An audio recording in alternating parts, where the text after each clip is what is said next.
तू इतनी दूर क्यों है माँ। दोस्तों, कहते हैं माँ बेटी का रिश्ता दुनिया में सबसे करीब होता है।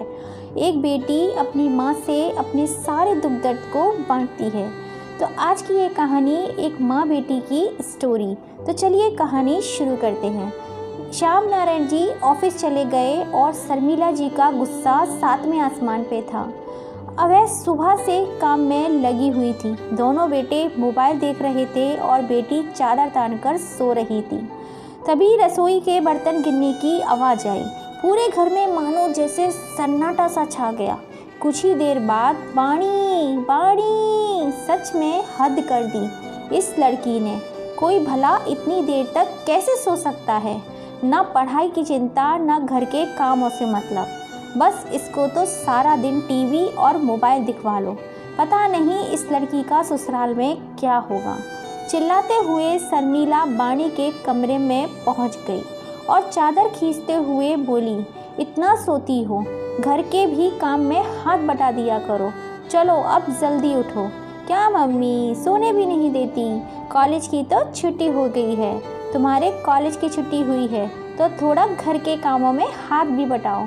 मेरे भी आराम के बारे में कुछ सोचा करो। मम्मी, आप ये सारी बातें दीपक और राहुल से क्यों नहीं कहती हो? बानी ने चिढ़ते हुए कहा। उनको ससुराल नहीं जाना है। तुम्हारा यही हाल रहा तो रोज़ शिकायतें आएंगी। ऐसा कुछ नहीं होगा, देखना ससुराल वाले मुझे इतना खुश रखेंगे। यह कहकर बानी हंसते हुए अपना बिस्तर ठीक करने लगी।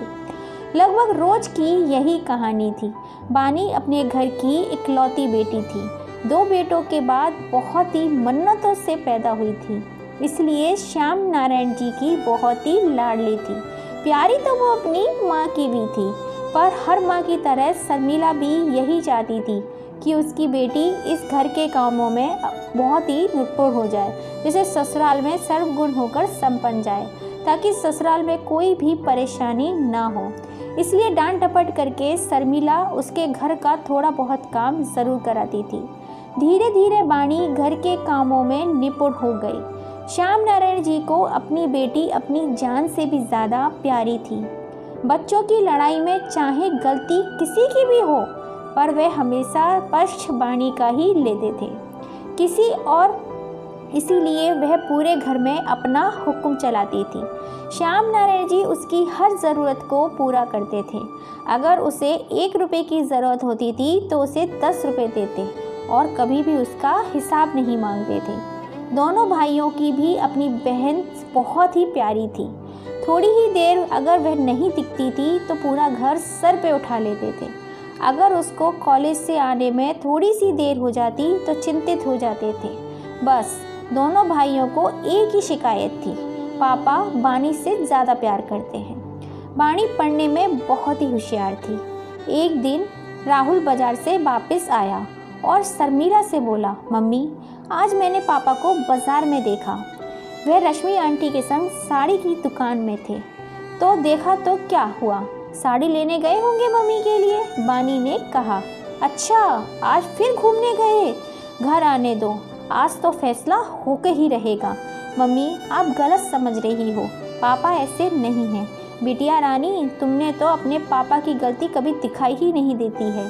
शर्मिला जोर से चिल्लाई। बिटिया तुम अभी छोटी हो, जब शादी होगी तब पता चलेगा। तभी बहस चली रही थी कि श्याम नारायण जी वहां आ गए। क्या हुआ, आज घर का माहौल इतना गर्म क्यों है? श्याम नारायण जी बोले, आइए आप ही का इंतज़ार हो रहा था। इतने बड़े बच्चे हो गए और अभी भी जवानी वाले शौक नहीं गए? खामोश, शर्म नहीं आती? शर्म तो आनी ही चाहिए, इतना घटिया इल्ज़ाम लगाते हुए। श्याम नारायण जी आग बबूला हो उठे। जब आपको घूमने में शर्म नहीं आती तो मुझे सच बोलने में कैसी शर्म? शर्मिला की सारी बातें सुनकर श्याम नारायण जी ने शर्मिला के गाल पे जोर का एक तमाचा जड़ दिया। चुप, बिल्कुल चुप, श्याम नारायण जी बोले। बस पापा, और नहीं, एक तो गलती करते हो और मम्मी के संग ऐसा व्यवहार। तुम चुप रहो बानी, श्याम नारायण जी बाणी से बोले। नहीं, चुप नहीं रहूँगी, पहले मम्मी से माफ़ी मांगिए। तुम बीच में मत आओ, पापा आपको मम्मी से तो माफ़ी मांगनी ही पड़ेगी। लेकिन श्याम नारायण जी ने बानी की बात नहीं मानी। 2-3 दिन तक घर का गर्मा गर्मी का माहौल बना रहा और फिर जैसे तैसे माहौल ठंडा हुआ, श्याम नारायण जी ने शर्मिला से माफ़ी मांगी और कभी भी रश्मि से ना मिलने का वादा किया। इसी तरह बानी हर बार अपनी माँ के लिए अपने पापा से लड़ती रही। समय बीतता गया, देखते ही देखते बानी शादी के लायक हो गए और शर्मिला जी को उसकी शादी की चिंता होने लगी, पर श्याम नारायण जी को उसकी शादी की कोई भी चिंता नहीं थी और बानी तो किसी और ही दुनिया में थी। बानी और अभिषेक के परिवार में गहरी दोस्ती थी। बानी अभिषेक से प्यार करने लगी थी। दोनों को पूरा विश्वास था कि उसके परिवार वाले कभी भी शादी के लिए मना नहीं करेंगे। एक दिन शर्मिला ने श्याम नारायण जी से कहा, बानी के पापा, अब बानी की शादी की उम्र हो गई है, राहुल के भी रिश्ते आ रहे हैं। बानी की शादी हो तो राहुल के रिश्ते बारे में सोचा जाए। एक काम करो, तुम जाकर ढूंढो, लड़का जहाँ ठीक लगे करो, मेरा दिमाग मत खराब करो। बानी और शर्मिला को ऐसी उम्मीद नहीं थी। श्याम नारायण जी के दिमाग में क्या चल रहा था, बानी को तो इस बात का एहसास ही नहीं था। हमेशा उसको यह विश्वास था कि उसके पापा उसके लिए एक पढ़ा लिखा और समझदार लड़का ढूंढेंगे। अब तो अपने दिल की बात करेगी, पर पापा की बातों से उसे अपने अरमानों पर पानी फिरता दिखाई देने लगा। फिर एक दिन डरते डरते उसने अपने दिल की बात घर वालों के आगे रख दी। इसकी तरह सारी बातें सुनते ही घर में विस्फोट हो गया। बानी, मुझे तुमसे यह उम्मीद नहीं थी। माना हम और शर्मा जी अच्छे दोस्त हैं, इसका यह मतलब नहीं कि हम तुम्हारी शादी उस घर में कर देंगे। बानी जिद करने लगी, पापा क्या कमी है उस परिवार में? आपको एक अच्छा लड़का और एक अच्छा परिवार चाहिए, दोनों ही खूबियाँ हैं उन लोगों में। शर्मिला, इससे बोलो यहाँ से चली जाए, इसे मेरी इज्जत की कोई भी परवाह नहीं है। यही संस्कार दिए हैं तुम्हें? मम्मी, आप क्यों नहीं बोलती हो? बानी ने अपनी माँ से बोला। मम्मी, आपको तो अभिषेक पसंद है ना? बानी ने शर्मिला से हाथ जोड़ते हुए कहा। नहीं बेटा, इस विषय में मैं तुम्हारे पापा से कुछ नहीं बोलूँगी, वह समझदार हैं। मम्मी, आप ऐसा बोल रही हो, मैंने हमेशा ही आपका साथ दिया है। अब जब आज मेरी खुशियों और मेरी ज़िंदगी का सवाल है तब आप कुछ नहीं बोल रही हो। नहीं, मैं उनसे झगड़ा नहीं कर सकती। मम्मी की सारी बातें सुनकर बानी का दिल टूट गया और अगले ही दिन बानी ने बिना अभिषेक से मिले अपने घर वालों की मर्जी से शादी करने का ऐलान कर दिया। बानी का फैसला सुनकर अभिषेक ने उसे धोखेबाज समझकर उससे बात करना बंद कर दिया। अभिषेक ने एक बेटी के दर्द को समझने की कोशिश ही नहीं की। उससे बहुत ही भला बुरा कहा और उससे सारे रिश्ते तोड़ लिया। उस रात बानी बहुत रोई और उसे इस बात का दुख था कि उसे किसी ने समझने की कोशिश ही नहीं की। अचानक अपने पिता के आए व्यवहार में परिवर्तन से बानी बहुत ही बेचैन थी। उसे समझ नहीं आ रहा था कि कोई इतना कैसे बदल सकता है। अचानक इतना परिवर्तन कैसे दिख आया। जिंदगी भर फरमाइश पूरी करने वाले पापा आज उसके लिए अपने से कम हैसियत वाला लड़का ढूंढ रहे थे। उनकी नज़र में सिर्फ वही लड़के आते जो बेरोजगार होते या छोटी मोटी नौकरी वाले। एक दिन शर्मिला जी ने पूछ ही लिया, देखिए हमारी इकलौती बेटी है और उसे हमने बड़े ही प्यार से पाला है। उसे कभी भी किसी चीज़ की कमी महसूस नहीं होने दी और आप उसके लिए एक ढंग का लड़का नहीं ढूंढ पा रहे हैं। ऐसा नहीं है तुम जैसा सोच रही हो। दरअसल मैं एक ऐसे लड़के की तलाश में हूँ जो हैसियत में हमसे कम हो। इससे वह हमारी बानी की इज्जत ही करेगा और हमारे भी नीचे दबा रहेगा और बेटी का सुख कोई मायने नहीं रखता। शर्मिला ने पूछा, तुम बेटी की चिंता मत करो, मैं उसके लिए अपने जीते जी अपनी बेटी को किसी चीज़ की कमी नहीं होने दूंगा। कुछ दिनों के बाद उसके लिए बर की खोज पूरी हुई। लड़का सरकारी नौकरी में था। घर में छोटे भाई बहन और माँ थी। पूरा परिवार गांव में रहता था और बानी को भी विदा होकर गांव में ही जाना था। बानी के लिए फैसला लेना बहुत ही कठिन था। एक और सरकारी नौकरी वाला लड़का था जो बेरोजगार लड़के से कहीं ज़्यादा अच्छा था। बानी ने कभी गांव नहीं देखा था, सिर्फ फिल्मों में ही देखा था। मैं सोच रही थी कि हकीकत में गांव फिल्मों की तरह होते हैं। और फिर जिस इंसान की परवरिश गांव के माहौल में हो, क्या उससे मेरे विचार मिलेंगे? और सफल शादी के रहस्य ही दो लोगों के विचार की तालमेल होना है। कई दिनों के बाद मम्मी, मुझे यह शादी नहीं करनी है। वाणी बोली, क्यों नहीं करनी? इसमें क्या कमी है? शादी, शर्मिला ने आंख दिखाते हुए कहा। मम्मी, मैंने कभी गांव नहीं देखा और मुझे शादी के बाद गांव में ही रहना पड़ेगा। अरे इतनी सी बात बेटा। बिटिया रानी, लड़का सरकारी नौकरी में है, तुम्हें हमेशा अपने साथ ही रखेगा। आजकल शादी हुई नहीं कि बेटे बहुओं के साथ लेकर चले जाते हैं। पर मम्मी, गांव में वह सुख सुविधाएं नहीं होती जिनमें मैंने जीवन गुजारा है। ऐसा नहीं है, अब पहले जैसे गांव नहीं रहे। अब तो बिजली, पानी, हर तरह की सुविधाएं होती हैं गांव में। ठीक है, एक बार मैं उस माहौल में रह भी लूँगी, पर मेरे विचार में पति और मेरे घर वालों से मेल खाएंगे? शायद कभी नहीं। मुझे तो विचारों की आज़ादी इस घर में मिली है, उस घर में मिलेगी? बेटा, वह ससुराल है। मायके जैसी आज़ादी तुम्हें कहीं नहीं मिलेगी। तुम गांव शहर नहीं बल्कि कह देख लो, लड़का सरकारी नौकरी है, उसके पास थोड़ी बहुत खेती भी है। वाणी ने शर्मिला को समझाने की बहुत कोशिश की, पर वह असफल रही। फिर हार कर, मम्मी, जब आपको सब कुछ अपनी आप नज़रिए से ही देखना है और परखना है तो मेरी बात का कोई मतलब नहीं। अब मुझे कोई दिक्कत नहीं, मैं शादी वहीं करूँगी। रविवार का दिन था। वाणी घर के बगीचे में पानी डाल रही थी। तभी एक ऑटो उसके दरवाजे पर आकर रुका। और श्याम नारायण जी का घर यही है? ऑटो चालक ने पूछा। जी हाँ, वाणी ने जवाब दिया। वाणी का जवाब सुनते ही ऑटो में से दो महिलाएं और एक सुंदर नवयुवक उतर के बाहर आ गए। और वाणी से वह नवयुवक बोला, नमस्ते जी, हम रामपुर से आए हैं।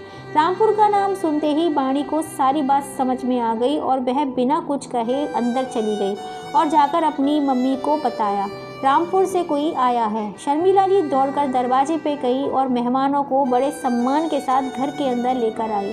थोड़ी ही देर में श्याम नारायण जी आ गए और दीपक और राहुल भी मेहमानों की आवागमन में जुट गए। थोड़ी देर के बाद वाणी भी पिंक सलवार में कमीज में चाय की ट्रे लेकर वाणी भी मेहमानों के सामने उपस्थित हो गई। आओ बैठो, बुजुर्ग महिला बोली। वाणी पास में रखी कुर्सी पर बैठ गई और पूरे कमरे में खामोशी सी छा गई।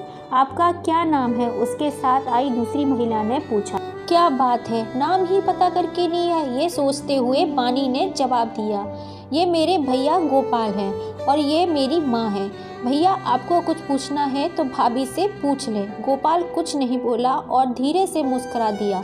बेटा, कुछ पूछना है तो अभी पूछ लो, शर्मिला ने कहा। गोपाल ने वाणी की ओर मुस्कुराते हुए देखा और फिर धीरे से कहा, मेरा एक सवाल है, क्या आप गांव में रह लेंगी? वाणी ने शर्मिला और श्याम नारायण की ओर देखा और बिना रुके कहा, जैसा देश वैसा भेष। और फिर गोपाल और वाणी की शादी तय हो गई, वह भी बिना दहेज के। गोपाल बहुत ही स्वाभिमानी लड़का था, उसे अपनी काबिलियत पर पूरा भरोसा था। उसे विश्वास था अगर वाणी उसका साथ देगी तो उसे वह किसी भी चीज़ की कमी नहीं होने देगा। सब लोग बहुत खुश थे, लेकिन वाणी बहुत ही उदास थी। एक दिन ऐसा आया कि गोपाल वाणी को लेने के बारात लेकर आ गया। खूब धूमधाम से शादी हुई। वाणी ने भी परिस्थितियों से समझौता कर लिया और 7 फेरे लेकर गोपाल के साथ रामपुर आ गई। और उसके मायके की देहरी तोड़ते समय उसने कसम खाई कि वे अपना कोई भी दुख अपने माता पिता को कभी नहीं बताएगी और जीवन में कभी किसी और की शिकायत नहीं करेगी। पूरे रास्ते वाणी गोपाल के कंधे पर सिर रखकर सोती रही और वाणी के ससुराल पहुँचते पहुँचते अंधेरा हो गया। वाणी, देखो, अपना घर आ गया, गोपाल ने जगाया। वाणी जब आंखें खोली तो चारों तरफ अंधेरा था, उसे आसपास खेत महसूस हो रहा था। वाणी घबरा गई। कहाँ है अपना घर? अरे वो देखो, सामने गांव है, गोपाल हंसते हुए कहा। कहाँ? वाणी ने जब सामने देखा तो दूर हल्का सा उजाला दिखाई दे रहा था, शायद दीपक जल रहा था। दिखा? हाँ, अपने गांव में बिजली नहीं है क्या? वाणी ने धीरे से बोली। है ना, आजकल तो हर गांव में बिजली है, पर 15-15 दिन तक नहीं आती। नहीं, वाणी जोर से हंस पड़ी। वाणी, जब हमारा घर आने वाला है, थोड़ा सा घूंघट कर लो। बाणी ने तुरंत लंबा सा घूंघट कर लिया और हल्का सा उसका दम भी घुट रहा था, पर कुछ नहीं बोली। थोड़ी देर बाद गोपाल और बाणी की कार एक घर के आगे जाकर रुक जाती है। आ गया घर। बाणी ने घूंघट के अंदर से देखने का प्रयास किया, पर कुछ नजर नहीं आ रहा था। बस कानों में औरतों के बोलने की आवाज़ आ रही थी। एक औरत बोल रही थी, अरे वाह, गोपाल की दुल्हनिया ने तो कितना लंबा घूंघट किया है। अरे दीदी, देखते जाओ, कुछ दिनों के शौक हैं, शहर की है ना। सही कहती हो, अभी घर में पाँव रखे कहाँ हैं। महिला देहाती भाषा में बात कर रही थी। बानी के मन में आया कि घूंघट उठाकर पूछे, शहर वाले इंसान नहीं होते, पर वह चुप रही। तभी ननंद रानी गाड़ी के पास आई और आरती उतारते हुए बोली, भाभी अब गाड़ी से बाहर आ जाओ, भैया अब कब तक ऐसे ही बैठे रहेंगे। दोनों लोग गाड़ी से उतरकर दरवाजे पर आ गए। अंजू ने दरवाजे पर ही बाणी और गोपाल को रोक लिया। भैया बाजार से भाजी नहीं, मेरी भाभी लाए हो, ऐसे ही थोड़ी अंदर जाने दूंगी। अरे ऐसी कोई बात नहीं, भाभी तो तेरे लिए ही लाया हूँ। आपकी बात सही है, पर घर के अंदर जाने के लिए नेक देना पड़ेगा। तभी बानी ने अपने हाथ से सुंदर सी अंगूठी निकाली और अंजू को पहना दी। अरे अब नई बहू का स्वागत करोगी या अंगूठी ही देखती रहोगी। माँ बोली, बहू घर के अंदर आ जाओ, सीधा पैर पहले घर के अंदर रखना। बाणी ने अपना सीधा पैर घर के अंदर रखा और गृह प्रवेश किया। थोड़ी देर बाद बाणी उसके कमरे में पहुंचा दिया। कमरे में एक दीपक जल रहा था। किसी भी चीज़ को देख पाना बहुत ही मुश्किल था। कमरे में एक चारपाई बिछी हुई थी। वह उसी चारपाई के पास बैठ जाती है जमीन पर। तभी उसकी ननंद खाना लेकर आती है। लो भाभी, खाना खा लो, दीदी भूख नहीं है। भाभी आप खाना खा लीजिए, मैं जब तक आपका बिस्तर लगा देती हूँ, फिर आप आराम से सो जाइएगा। अगले दिन जब उसकी नींद खुली तो हड़बड़ी में उठकर बैठ गई। तभी उसकी ननंद आती है, भाभी नहा धोकर तैयार हो जाइए, आज आपको खाना बनाना है। जल्दी जल्दी तैयार होकर खाना बनाने जाती है। चूल्हे पर खाना बनाना था, पर दिक्कत यह थी कि सिर्फ उसने चूल्हा फिल्मों में ही देखा था। तभी गोपाल की बुआ बोली, आज तो खीर मिलेगी खाने को। बाड़ी को रोना आ रहा था। वह चूल्हे के पास जाकर बैठ गई। समझ में नहीं आ रहा था कि क्या करे। तभी उसकी ननंद आई, बोली, भाभी आप जल्दी से हटो, मैं फटाफट से सारा काम कर देती हूँ। बानी की ननंद ने पूरा खाना बनाया और बानी ने सिर्फ खीर में चीनी मिला दी। खाना खाने के बाद सब ने उसकी बहुत तारीफ़ करी। तो दोस्तों, आपको ये कहानी कैसी लगी?